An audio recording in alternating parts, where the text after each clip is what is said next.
بسم اللہ الرحمن الرحیم۔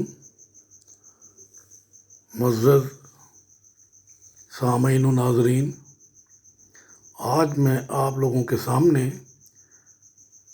ریفریجریشن پارٹ 3 لے کر حاضر ہوا ہوں، یعنی ریفریجریشن کا پہلا حصہ اور دوسرا حصہ آپ پہلے ہی ملاحظہ کر چکے ہیں۔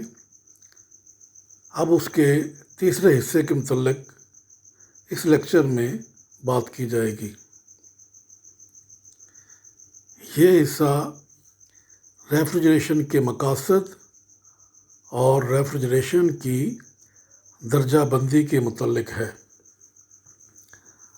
آگے بڑھنے سے پہلے میری آپ تمام دوستوں سے گزارش ہے کہ میرے یوٹیوب چینل کو لائک کریں، سبسکرائب کریں، شیئر کریں اور بیل آئیکن کے بٹن کو ضرور پریس کریں تاکہ میری ہر آنے والی ویڈیو آپ کو مل سکے۔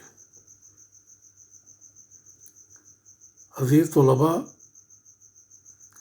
دنیا میں ریفریجریشن کرنے کے لیے بہت سے طریقے استعمال کیے جاتے ہیں، جن میں سے چند مشہور ترین طریقے لے کر میں آپ کی خدمت میں حاضر ہوں اور ان طریقوں کے متعلق تھوڑی تھوڑی تفصیل آپ کے سامنے بیان کروں گا۔ ان میں سے ہر طریقے کو ایک علیحدہ ویڈیو میں مکمل تفصیل کے ساتھ بیان کیا جائے گا۔ یہاں ان کو بیان کرنے کا مقصد صرف یہ ہے کہ آپ کو ریفریجریشن کرنے والے چند مشہور سسٹمز کے نام معلوم ہو جائیں اور مختصر طور پر ان کا تعارف حاصل ہو جائے، تاکہ بعد میں جب آپ ان کو تفصیل کے ساتھ پڑھیں گے تو آپ کو زیادہ معلومات مل سکیں۔ تو سب سے پہلا ریفریجریشن سسٹم جس کو یہاں بیان کیا جاتا ہے اس کو ہم آئس ریفریجریشن سسٹم کہتے ہیں۔ ایسا طریقہ کار جس میں برف کو استعمال کر کے ریفریجریشن کی جاتی ہے۔ یہ طریقہ کار بہت پرانا اور ابتدائی زمانے کا ہے، جب لوگ قدرتی برف کو پہاڑوں سے اکٹھا کر کے میدانی علاقوں میں لے آتے تھے تو برف کے بلاک کو ایک بنائے گئے ریفریجریٹر کے اوپر والے حصے میں رکھ دیا جاتا تھا اور اس کے نچلے حصے میں کھانے پینے والی چیزیں رکھ دی جاتی ہیں۔ حرارت کے چلنے کا اصول آپ جانتے ہیں کہ حرارت ہمیشہ زیادہ درجہ حرارت سے کم درجہ حرارت کی طرف چلتی ہے، یا حرارت ہمیشہ گرم جسم سے سرد جسم کی طرف چلتی ہے۔ اس اصول کے مطابق جب چیزیں اس ریفریجریٹر کے اندر رکھی جاتی ہیں تو چونکہ ان کا درجہ حرارت برف سے زیادہ ہوتا ہے، اس لیے چیزوں میں سے حرارت خارج ہو کر برف کے اندر جذب ہونا شروع ہو جاتی ہے۔ چیزوں میں سے حرارت نکلنا شروع ہو جاتی ہے اور برف کے اندر داخل ہونا شروع ہو جاتی ہے۔ چیزوں میں سے حرارت نکلنے کی وجہ سے چیزیں ٹھنڈی ہو جاتی ہیں اور وہ محفوظ ہو جاتی ہیں، جلد خراب نہیں ہوتی اور انہیں بعد میں استعمال کیا جا سکتا ہے۔ رکھی گئی برف حرارت کو جذب کر کے پگھلتی رہتی ہے اور برف کی حالت سے تبدیل ہو کر پانی کی حالت میں تبدیل ہوتی رہتی ہے۔ تو یہ پانی ایک ڈرین پائپ کے ذریعے سے باہر نکال دیا جاتا ہے۔ اس طرح سے یہ ابتدائی زمانے کا ریفریجریٹر یا ریفریجریشن سسٹم اپنا کام سر انجام دیتا ہے۔ Number 2، absorption system. Absorption system ایک ایسا طریقہ کار جس کے اندر کیمیکلز استعمال ہوتے ہیں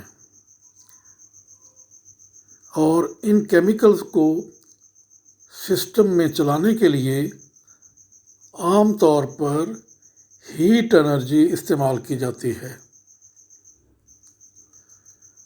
یہ کیمیکلز ایک جگہ سے حرارت کو جذب کرتے ہیں اور دوسری جگہ پر جا کر جذب کی گئی حرارت کو خارج کر دیتے ہیں۔ اس طرح سے جس جگہ سے حرارت جذب کی گئی ہوتی ہے وہاں پر ٹھنڈک پیدا ہو جاتی ہے۔ تو اس ٹھنڈی جگہ پر کھانے پینے والی اشیاء کو سٹور کر کے انہیں محفوظ بنایا جا سکتا ہے۔ یہ ریفریجریشن سسٹم بھی زیادہ تر ابتدائی زمانہ میں ہی استعمال ہوتا رہا ہے۔ آج کل اس سسٹم والے ریفریجریٹر مارکیٹ میں نایاب ہیں، البتہ بڑی بلڈنگوں کی ایئر کنڈیشننگ کے لیے یہ سسٹم بہت زیادہ کامیاب ہے اور بہت زیادہ استعمال کیا جاتا ہے۔ Number 3، compression system. ایسا ریفریجریشن سسٹم جس میں کمپریسر استعمال کیا جاتا ہے۔ ہر وہ سسٹم جس میں کمپریسر لگا ہوا ہو وہ کمپریشن سسٹم کہلاتا ہے۔ یہ کمپریسر سسٹم میں چارج کی جانے والی گیس یا ریفریجرینٹ کو سسٹم میں چلاتا ہے۔ تو یہ گیس ایک خاص جگہ سے جا کر حرارت کو جذب کرتی ہے اور دوسری جگہ پر جا کر اس جذب شدہ حرارت کو خارج کر دیتی ہے۔ اس طرح سے مصنوعی ٹھنڈک پیدا ہو جاتی ہے جس کو استعمال کر کے ہم اشیاء کو محفوظ بنا سکتے ہیں۔ یہ سسٹم آج کل کے دور میں گھریلو، کمرشل اور انڈسٹریل تینوں شعبوں میں بہت زیادہ استعمال ہوتا ہے اور یہ سب سے زیادہ مشہور ہے۔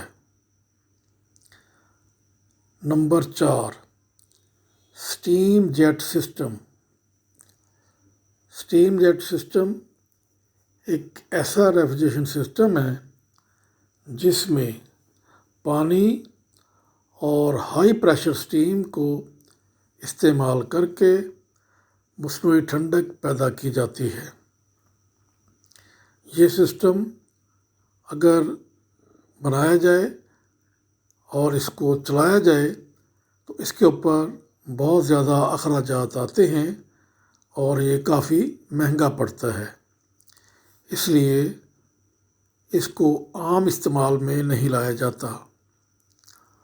ہاں، البتہ ایسی جگہ جہاں پر پانی باکثرت اور سستا مل جائے، اور اسی طرح سے جہاں پر سٹیم یعنی بھاپ بھی باکثرت اور بہت سستے مل جائے، تو وہاں پر یہ سسٹم اختیار کر کے ٹھنڈک پیدا کی جا سکتی ہے۔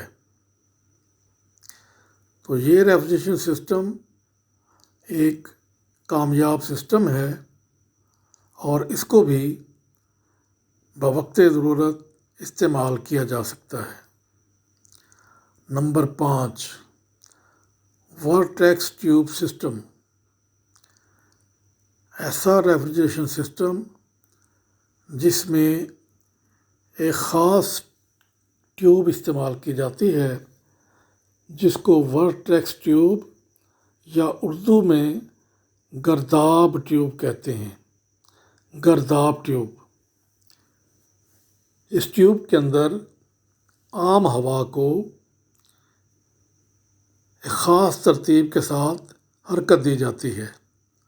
سپر سونک ویلاسٹی سے جب ہوا کو اس ٹیوب کے اندر گھمایا جاتا ہے تو یہ ہوا 2 حصوں میں تقسیم ہو جاتی ہے۔ ہوا کا ٹھنڈا حصہ علیحدہ اور گرم حصہ علیحدہ ہو جاتا ہے۔ اپنی ضرورت کے پیش نظر جو ہوا ہمیں چاہیے ہوتی ہے اس کو استعمال کر لیا جاتا ہے، اور جو ہوا نہیں چاہیے ہوتی اس کو باہر ہوا میں خارج کر دیا جاتا ہے۔ مثال کے طور پر اگر ٹھنڈک مقصود ہے تو کمرے کے اندر ٹھنڈی ہوا سپلائی کر دی جاتی ہے، اور گرم ہوا باہر کی ہوا میں خارج کر دی جاتی ہے۔ لیکن اگر گرم ہوا کی ضرورت ہو تو گرم ہوا کمرے کے اندر سپلائی کر دی جاتی ہے، اور ٹھنڈی ہوا کو کمرے کے باہر ضائع کر دیا جاتا ہے۔ Number 6، electric thermocouple system.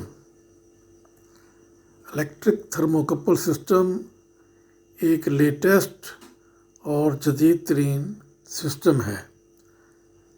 اس سسٹم کے اندر بجلی کو استعمال کر کے ٹھنڈک پیدا کی جاتی ہے۔ بجلی کو استعمال کر کے گرمی پیدا کرنے کا تصور آپ کے ذہن میں اچھی طرح موجود ہے۔ ہیٹروں کے اندر بجلی سپلائی کی جاتی ہے تو ہیٹر گرم ہو جاتے ہیں۔ اسی طرح سے تھرموکپل بنائے جاتے ہیں، اور ان کے اندر جب پاور سپلائی مہیا کی جاتی ہے تو ان کے جنکشن ٹھنڈے ہو جاتے ہیں۔ اس ٹھنڈک کو استعمال کر کے ریفریجریشن کا عمل کر لیا جاتا ہے۔ ابھی یہ سسٹم صرف چھوٹے ریفریجریٹروں میں استعمال ہو رہا ہے۔ الیکٹرانکس انڈسٹری کی ترقی کے ساتھ ساتھ بہت جلد یہ بڑے سائز کے ریفریجریٹروں میں بھی استعمال ہونا شروع ہو جائے گا۔ تو عزیز طلباء، یہ وہ مشہور ترین ریفریجریشن سسٹم ہیں جو میں نے آپ کے سامنے بیان کیے ہیں۔ ان میں سے کوئی ایک سسٹم اختیار کر کے اپنی ضرورت کے مطابق ٹھنڈک پیدا کر لی جاتی ہے۔ میں امید کرتا ہوں کہ آپ کو آج کا یہ لیکچر پسند آیا ہوگا، اور آپ اس کو اچھی طرح سے سمجھ چکے ہوں گے۔ اس لیے اگلی ویڈیو تک اللہ حافظ۔ السلام علیکم ورحمۃ اللہ۔